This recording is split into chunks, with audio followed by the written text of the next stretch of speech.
La fête de la science, pour moi, c'est déjà des souvenirs parce que j'étais jeune étudiant et ces scientifiques qui sortaient de leur laboratoire pour nous rencontrer en ville ou dans leur université, ça a été une occasion de faire mes premiers pas, de découvrir ce qu'était la science et puis plus tard d'en faire mon métier.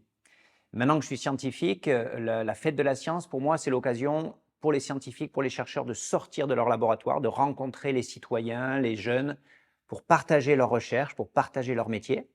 Mais dans l'autre sens, c'est également l'occasion de faire venir les citoyens, les jeunes dans nos laboratoires et de partager des idées aussi. C'est-à-dire que ce n'est pas simplement les scientifiques qui exposent leurs recherches, mais c'est aussi les citoyens, les plus ou moins jeunes, qui disent aussi aux scientifiques les questions qu'ils ont, les choses qu'ils font dans le domaine du sport ou autre. Et c'est aussi une occasion pour les chercheurs d'avoir peut-être de nouvelles idées, de stimulation, de nouvelles stimulations pour leurs recherches.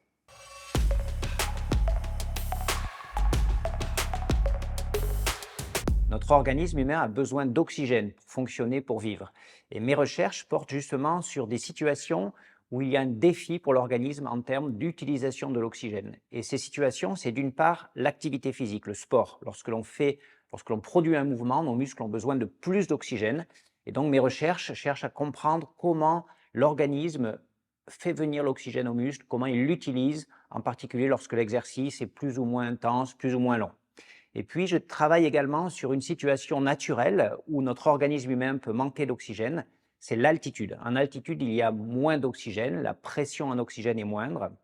Et donc, notre organisme, si l'on est voyageur, si l'on est alpiniste, va devoir fonctionner avec moins d'oxygène. Et donc, cette altitude, c'est un vrai laboratoire à ciel ouvert pour comprendre comment l'organisme humain peut s'adapter à une situation où il a moins d'oxygène pour fonctionner.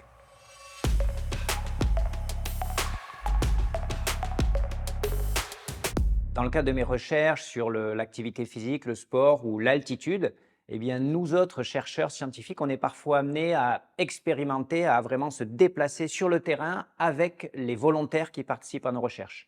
Et du coup, lorsque l'on fait des recherches en altitude, voire parfois en haute altitude, eh bien, nous autres chercheurs, on est parfois amenés à aller en haute altitude avec, par exemple, des habitants de très haute altitude au Pérou. Et du coup, si l'on étudie les effets du manque d'oxygène chez ces habitants péruviens, sur leur organisme, eh bien, nous aussi, on ressent une partie de ces effets du manque d'oxygène, voire même on les supporte moins bien que nos habitants péruviens que l'on étudie.